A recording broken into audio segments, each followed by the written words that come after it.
to Hawaii now, where residents on the biggest island are dealing with a looming threat this morning. I had no idea until a friend stopped by and said, Halimau exploded. Did you see it? What you gonna do? Now, this giant plume from the Kilauea volcano rose over 3,500 meters into the air before dropping ash on the Big Island. Officials are now warning residents to stay indoors and airplanes to stay away from the area.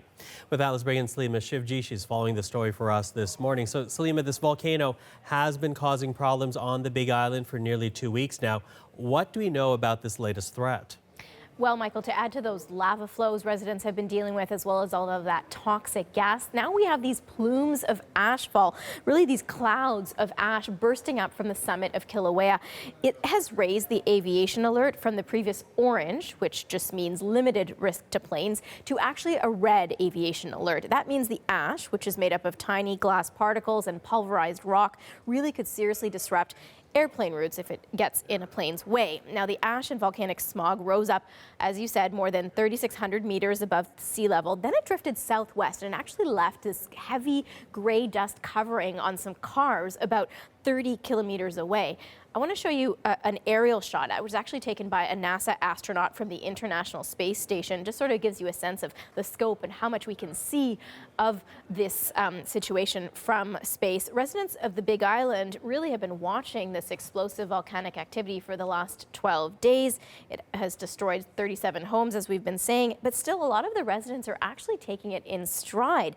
It really is a way of life for them. You know, they are living in the shadow of this volcano that has been continuously erupting for decades now, and many also say that it is all in the hands of Pele, Hawaii's goddess of fire, both creator and destroyer. Take a listen. I'm surprisingly calm, even though it's really close to my house. I'm feeling just a lot of love and hope that my house will be okay. Out of all of this destruction comes birth and new land, and you know, people's attitudes shift. They're more grateful, and they appreciate being here more. It's Madame Pele's land. She can do anything she wants to do. She was here long before we were. So those Zen sentiments from some of the residents, but the thick ashfall can actually irritate the eyes and nose, also the airways. So officials are saying that anybody with respiratory problems should stay inside. If you do have to go out, officials say it's a good idea to cover your mouths and noses with a cloth or a mask. And geologists are saying that this could get a little bit worse if indeed the lava seeps down into the water table. They are worried about more explosive stuff coming out of this volcano.